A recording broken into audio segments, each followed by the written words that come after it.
Hello everyone, welcome to another episode of How to Fix Online. In today's video, I'm gonna guide you through how to fix a bug in the App Store. App Store offers over 2 million applications on their platform.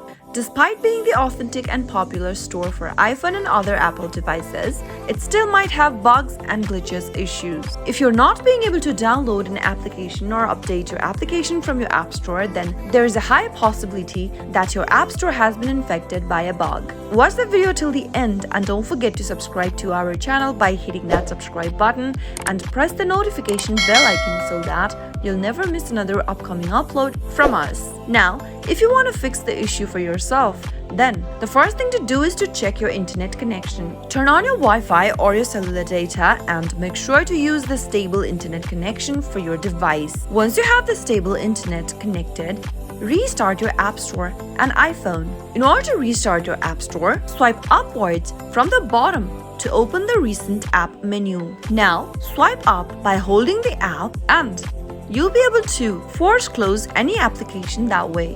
Once you've force closed your App Store, press and hold the power switch in order to power off your device. Slide the power button to the right hand side at the top to switch off your iPhone. Reboot your iPhone and enter your passcode as soon as you open up your iPhone. Now, once you are done restarting your phone, open up your App Store again and try downloading an application to see if that fixes the issue. If that still doesn't work, then you can simply sign out of your App Store. Open up your App Store and tap on your profile icon at the top right. Scroll all the way down until you see the sign out button. Give it a tap and tap done at the top right.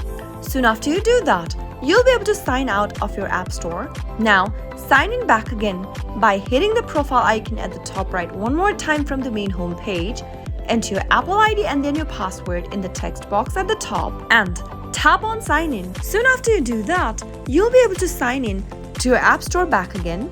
Try updating an application and see if that fixes the issue. The next thing you could do is to check your date and time on your iPhone. Your iPhone needs to have an accurate date and time, so if you've ever modified your date and time by yourself, then some of the functions might not work properly on your iPhone. So simply go ahead and tap open settings one more time and from the settings menu, scroll down and tap general. Scroll down and tap date and time from general tab. And now, make sure that you've enabled the button right next to Set Automatically. Once your date and time is accurate, you might be able to solve your issue right away. Those were some of the easiest and the most effective ways to solve your issue whenever you want to fix a bug on your App Store. I hope the tutorial was helpful to you. If it was, go ahead and give us a thumbs up. I'll be back soon with more videos like this. Thank you for watching.